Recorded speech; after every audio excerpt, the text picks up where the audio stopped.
This is a big story because it affected almost every American, this COVID situation. So let's begin.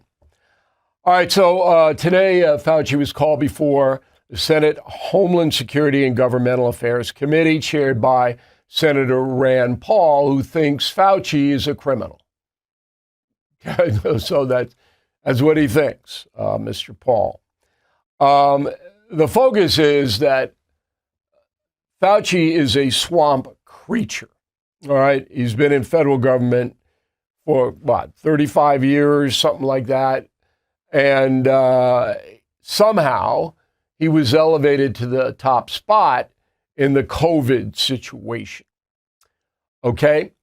But the Biden administration, which propped Fauci up, remember, Fauci was Joe Biden's personal medical advisor until they moved him out, brought in the guy who also took the fifth as Biden's medical guy. So everybody around Biden is taking the fifth when it comes to meds.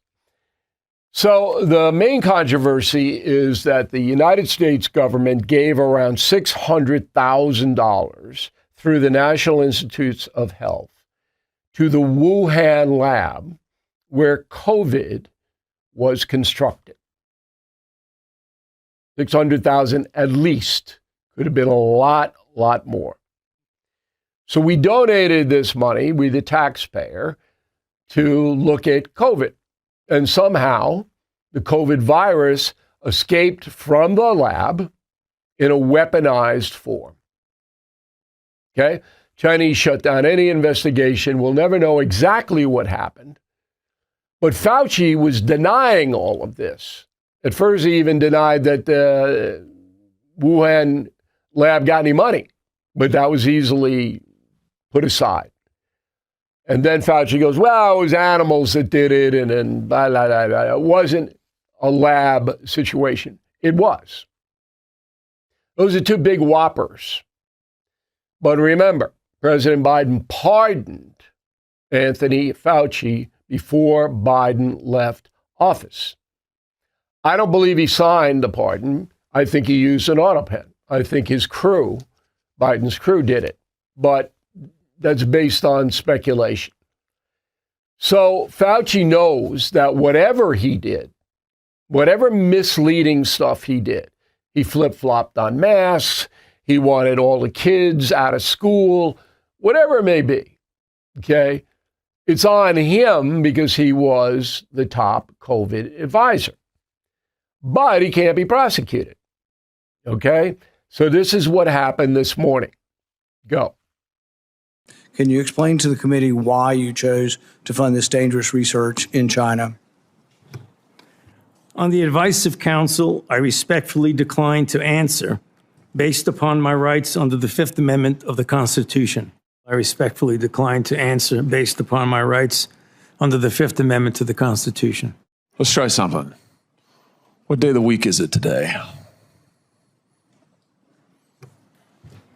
On the advice of counsel, I respectfully decline to answer based upon my rights under the Fifth Amendment to the Constitution. All right, so you're not going to get anything out of him. And in fact, his attorney was booted out of the hearing for a disruption by Senator Paul.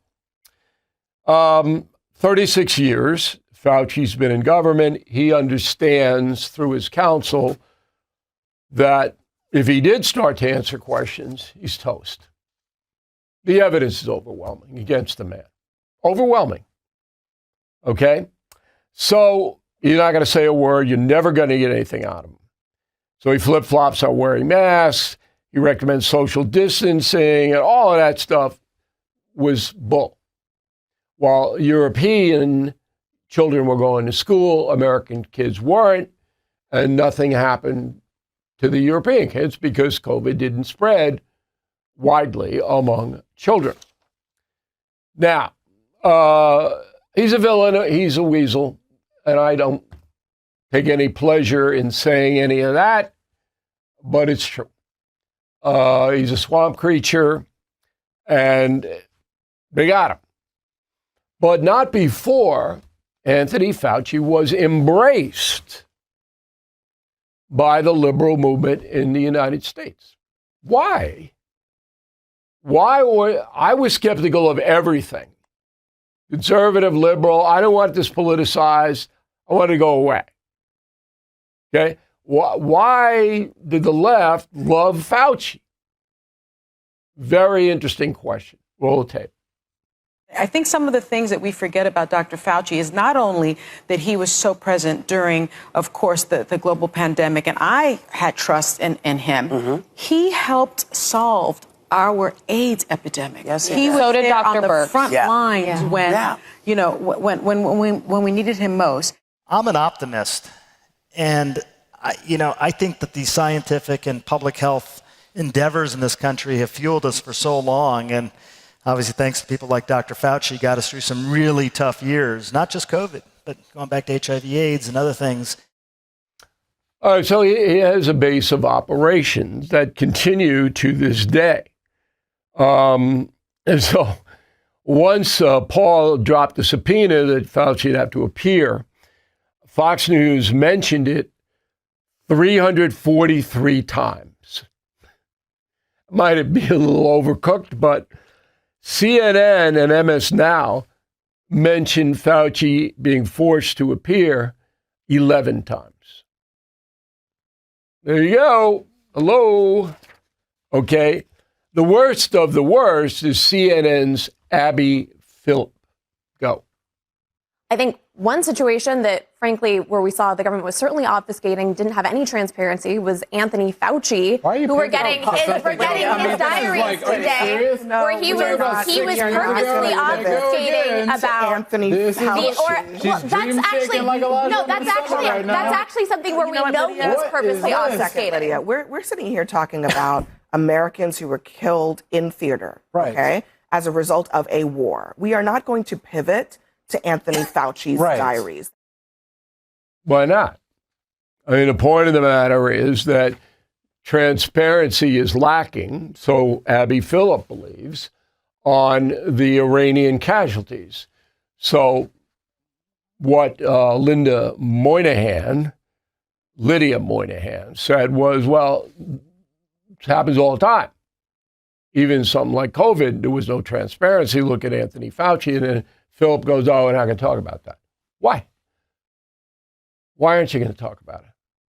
We all know why. So there is kind of a protective net around Fauci. But that net is strong because of the Biden pardon. And that's what's happening. You're not going to hear a lot about Fauci. I think he may be held in contempt of Congress. That might happen.